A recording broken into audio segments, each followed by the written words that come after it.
Okay, Assalamualaikum. My name is Norsyahirah Sabri and I'll be presenting on the topic enhancing the quality and credibility of qualitative research, and I'll be explaining on my part, which is sampling method. Okay, as an introduction, I would like to highlight the general definition of sampling method by Creswell.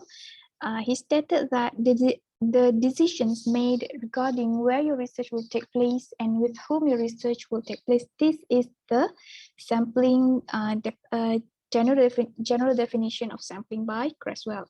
Okay, meaning to say here, when we conduct a study, the way we choose a sampling method is very important because it determines where we choose our sample, okay, and who will be the sample and who will be the participants that will act as our sample. Okay, so this is very important since it determines our target group, our sample population, which later have a major impact on the study's outcome. So it is very important for us to understand each sampling method so that later we are able to choose the right method to achieve our research objective. Okay, so that is the general definition of sampling. But now, because we are now learning on the qualitative research, so why not we take a look on the meaning of sampling in qualitative research. Okay, the main goal of qualitative research is to understand a phenomenon, not to represent a population or make generalizations from study samples to population. The participants are selected using non-probability sampling techniques, which will allow the researchers to select people who will give a wealth of information. Okay, this is by Pollitt and Beck 2014. Okay, so just an extra info for all. Basically, there are two types of sampling techniques. Okay, we have probability sampling techniques and also non-probability sampling techniques. Okay, for probability sampling techniques, basically it is for quantitative research. Okay, that is what called probability sampling techniques. Okay, so it uses a survey or questionnaire to collect data from the participants, and then the researcher will use a system like SPSS to generate statistical data. So after they got the statistical data, the data will represent a population, even though they got it from a sample. So, but that data from samples will represent a population. So that is for probability sampling under quantitative research. But for non-probability sampling techniques, it is used for qualitative study, okay, because the participants selected need to be interviewed, okay, so that the researcher will have in-depth information about the study and they have a deep understanding about their research, okay. So next, we have four types of sampling method. They are theoretical sampling, purposeful or purposive sampling method, snowball or chain sampling, and the last one is convenience sampling. But under purposive sampling method, there are other strategies, or we can call it also other methods, and I will be explaining it later. Okay, we go first to the theoretical sampling. It is the process by which data can be collected to develop a theory whereby the researcher collects, codes, and analyzes his data and decides which data to collect next and where to find them in order to develop his theory as it emerges. And the selection of respondents in theoretical sampling depends on the theory, and groups are chosen as and when they are needed rather than before the research begins. All right, for theoretical sampling, the first thing a researcher needs is to have a concept, an idea of the theory to be created based on the theory already existed. Okay, so they can study the existing theory in more depth or and then produce a new theory, or they may want to study the validity of the existing theory. Okay, like they want to test the validity of the existing theory, either they can be accepted or rejected or need to be revised. Okay, let's say for example, Let's talking about human evolution by Darwin. We know as a Muslim, we do not believe this, but for the non-Muslim, they might want to study more on it, okay, either to accept the theory and support it by creating a new theory, or for us as a Muslim, we might want to prove that the theory is wrong, okay, by creating a new theory, okay, or or by test the validity of the theory. So here, in order to create a new theory, we must have a concept. The idea here, we must have a concept, okay? So the concept just now is the human evolution, okay? You have the concept, so you can create a new story, or you can test the validity of the, you can create a new theory, or you can test the validity of the theory, okay? So after you have the idea, after you have the concept, what you need to do, you don't have to find the participants yet, okay? You don't have to worry about finding participants, okay? You should collect data, okay? You should collect data from prior studies first, and only if you think that you need the perceptions or views from participants, and only after that you can select participants.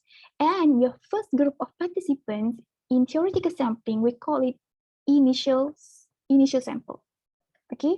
We call your first group of participants in theoretical sampling as initial sample. So what is initial sample? Initial sample, you chose your participant just to know that, just to convince yourself that your study is valid, okay? It's legit for you to continue with it, okay? So based on this initial data, okay, the data from the initial sample, the data from the initial sample can help the researcher gain better understanding on how to choose the next group of participants, okay?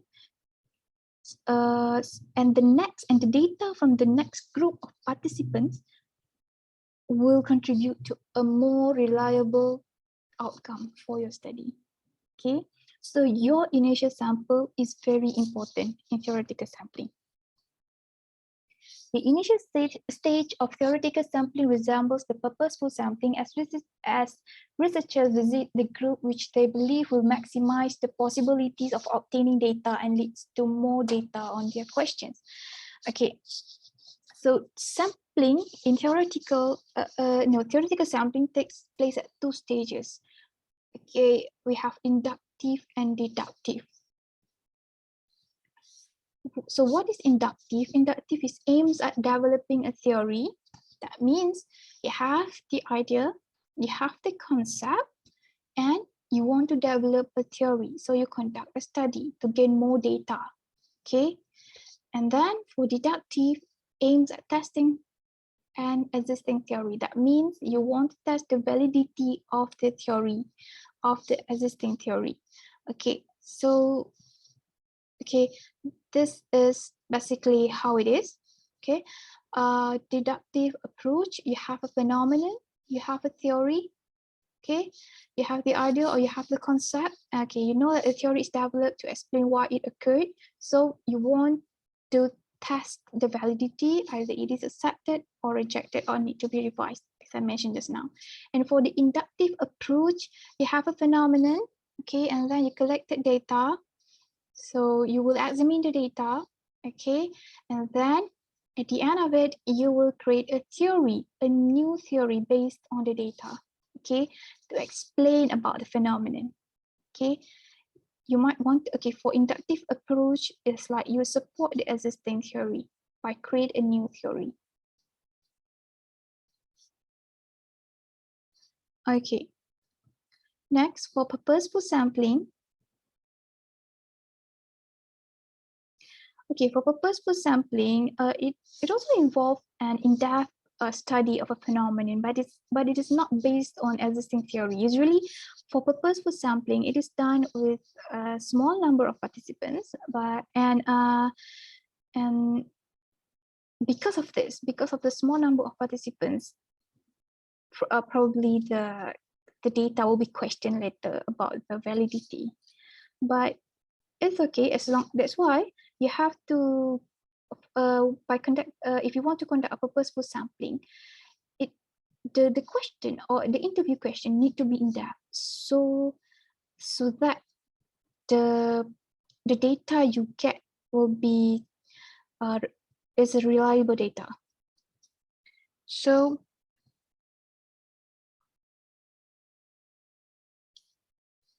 we have 5. I put 5 only under purposeful sampling.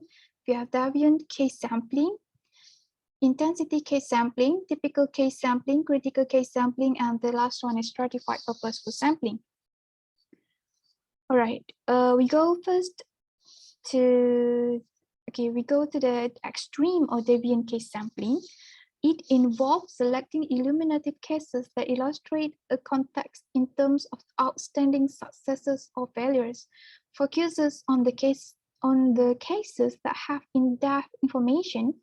This strategy will be particularly suitable for realist synthesis, which examines how a program is likely to work under particular circumstances by analyzing the successful and unsuccessful implementation of the program. Okay, meaning to say here, deviant case sampling is typically used by academics, okay, they aim to figure out why a case is too successful or too unsuccessful. Okay, so the cases investigated are unusual, a very rare case, okay. So in order to acquire information about the case, the chosen participants must have a deep understanding of the studies issue and can effectively provide information about the study's finding. So realist synthesis mentioned just now is a way of conducting a literature review to determine how, for whom, and under what conditions the case has happened. And conducting a literature review here is to provide the researcher with a prior knowledge. They need to have a prior knowledge about the cases, about the rare cases, so that they can create a good interview question. So to conduct interview for this type of sampling method, the interview question must be very detailed because the case is unusual and lots of things to discover through the knowledge of the participants. Okay, and this is called extreme because the case is unusual. Okay, the case study is a rare case. Okay, and this type of sampling method is usually very useful to guide future studies because it often provides significance into a particular phenomenon. Okay. Here I put some examples of previous study that used extreme or deviant case sampling to conduct their qualitative study. I'm not going to explain in detail for the example, but you may find it later. The first one from Lacan et al. Okay, they explore common patterns of consanguineous relationship in the parents of children with intellectual disability in India.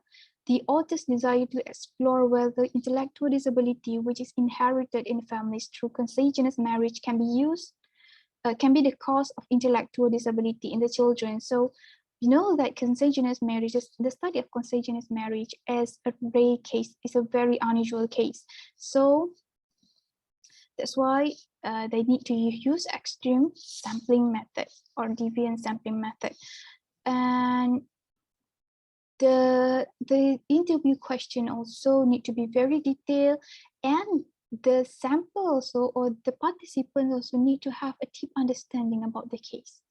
Okay, so the next one is from Ersey. Okay, they employ the researcher employ extreme or deviant case sampling to select participants from teachers and students in this case from two kinds of school: a low socioeconomic school and a high socioeconomic background school. The author wants to explore the challenges of citizenship education procedures in the social studies course in Turkey. Okay. Next, we go for intensity sampling. It involves selecting samples that are excellent or rich examples of phenomena of interest. It is similar to extreme case, okay, quite similar. It's almost similar to extreme case sampling, but with less focus on the extremes, okay. For intensity sampling, it is not looking for unusual cases, okay, but it looks for more, it's very common case, but it looks for common case with reach of examples, okay. So a mice sample won't provide much to researchers for their study. So a sample with sufficient intensity is required to make the study interesting. For instance, if a researcher wants to have a comprehensive understanding of a phenomenon, then it is crucial to examine cases where these changes were occurring roughly in the system over a sufficient period of time. Okay, if you want to use intensity case sampling, of course, it must not be an extreme case. It must not be an unusual case. But it's a common case. Okay, like you find 50 papers, you want to study, you study the 50 papers and you find the 50 papers with the same case, okay, with this almost same topic, okay, and then you find the most similar one and the most similar topic in the 50 papers, okay, you find the most similar one, you try to study it you try to study the case in intense, okay, and you try to find your participants based on the case, on the small case that you study, okay. Of course, we have the 50 papers, we have a lot of cases, okay, it's not the same topic, even though it's the same topic, but the cases are different, right? But you try to find the one that you think you can study about it, you can study in intense about it, okay.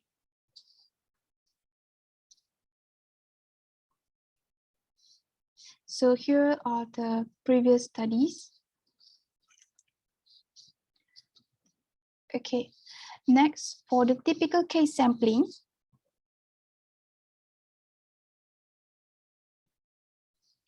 okay, typical case sampling is a type of purposive sampling useful when a researcher wants to study a phenomenon or trend as it relates to what are considered typical or average members of the affected population.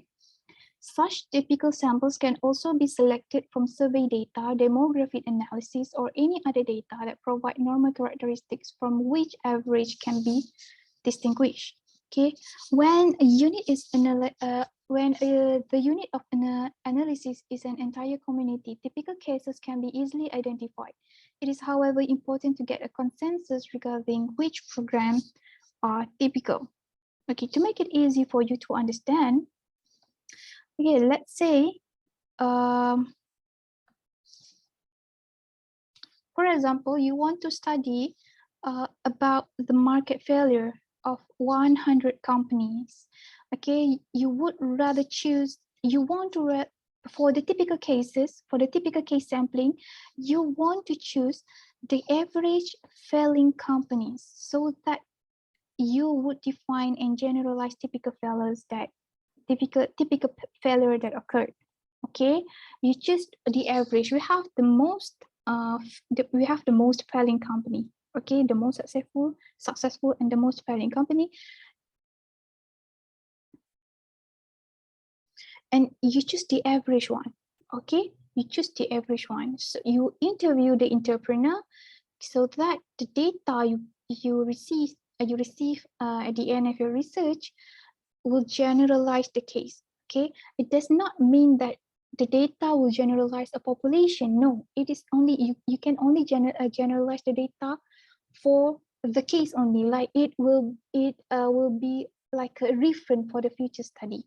Okay, it's not as I mentioned just now, for purpose for the qualitative research, we use the non-probability sampling, and in non-probability sampling, we do not generalize the population. So it is only generalized about the case, okay, for the average failing company. So that another person, he wanted to study about another group of failing companies.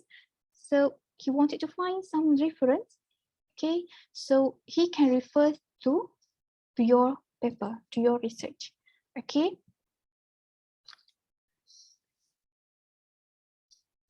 So, okay, these are several studies have done by previous researcher. Okay, next, for critical case sampling, the process of selecting a small number of important cases, the cases are likely to yield the most information and have the greatest impact on the development of knowledge. Critical case sampling is preferred in cases where the study is restrained due to limited resources. Although sampling for one or more critical cases may not yield findings that are broadly generalizable, they may allow researchers to develop logical generalizations from the rich evidence produced when studying a few cases in depth. All right. To make it easy, again, to make it easy for us to understand, this is the opposite of typical sampling. Let's say you want to study the same thing, you want to study about the 100 failing companies, okay? You want to study about the market failure, so you will select the ones that fail the most, or the ones that will influence the most in this market failure. Okay, you will find that one company, you will interview the entrepreneur, and you will after you got the data, your data can generalize about the case, about the most failing company, so that this generalization, again, it is not for a population, but it's only for the case, so that your case can be reference for the future study. Okay. So the difference is, for the typical case sampling, you study about the typical case, about the general case. For the critical case sampling, you study about the most critical one, like for this example, you study about the most failing company. Okay. So these are several studies also from previous researchers. You can take a look at later. Okay, next we have stratified purposeful sampling. Stratified sampling is a specific strategy for implementing the broader goal of purposive sampling. In this case, dividing the larger population into subcategories that are relevant for the research goals ensures that the data will include cases from each of these categories. It is used to capture major variations and not to identify a common cause. For example, one may purposely sample primary care practices and stratify this purposeful sample by practice size, like small, medium, and large, and practice settings like urban, suburban, and rural. A stratified purposeful sampling approach can lend credibility to a research study. So why does they say that? Why did they say that this kind of research can lend credibility to a research study? Okay, we look at this video. It will explain to us how we collect data in stratified sampling. And this kind of technique, it can help with the validity of our data. And last time we talked about SRS, simple random sampling. We're going to use that in our stratified sampling. Now, this is not called SS, it's just stratified sampling. I've got the same population as last time. Let's say these are my dog walkers or my boogers, whatever they may be, and I still want a sample size of, this time, let's say I want a sample size of 12. Okay. So what I end up. Okay, the researcher, this person, he wanted to find a sample size of 12. That means he wanted to interview only 12 person from these people here. In stratified sampling, is I want an equal or close to an equal amount of people who is group these people. So I'm going to put all of. So he will group these people according to the characteristic. Of my blue guys over here, I color and the way that they look. That doesn't sound like I'm.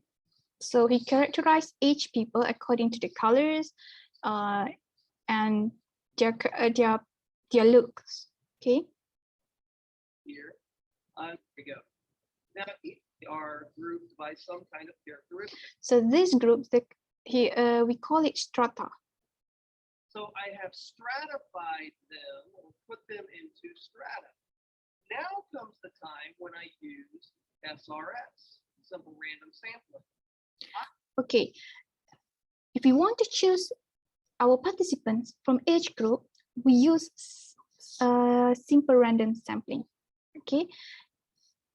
To get 4 people from the blue strata, 4 people from the black strata, and 4 people from the red strata, so that I can create my sample size of 12. Well, if I use SRS, what I then do is number each one, 1, 2, 3, 4. I also number the girls here, 1, 2, 3, 4, 5, 6. Okay, so basically that is just the thing I want to share with you, that in purposive sampling, in stratified purposeful sampling, we group the participants according to their characteristics. And then if we want to choose our participants, we try to choose like 2 or maybe 4 persons from 4 people from each group, and we interview them because they are from different groups, they are from the different characteristic. So of course they will give different data and different views. Okay, so that's why it will help with the validity of our data. Okay, so these are the studies, the previous studies. Okay, next we go to snowball or chain sampling. Okay, this is the most common approach used by researchers to locate information-rich key informants. By asking the respondents who to talk with, the size of the snowball increases with the accumulation of new information-rich cases. Okay, this is recommended informants provide the names of the recommended respondents who are used in the studies. Okay, let's say,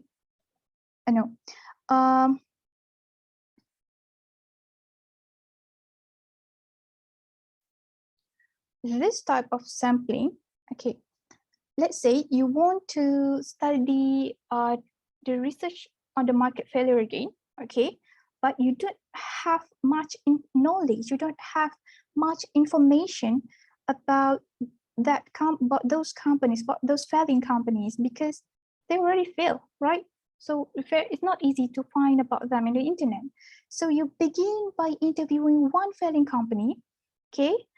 Maybe you can get the data from your friend, or okay, maybe you can get data from anyone. Okay, you will get one company only. It's not difficult, I think, to get one company.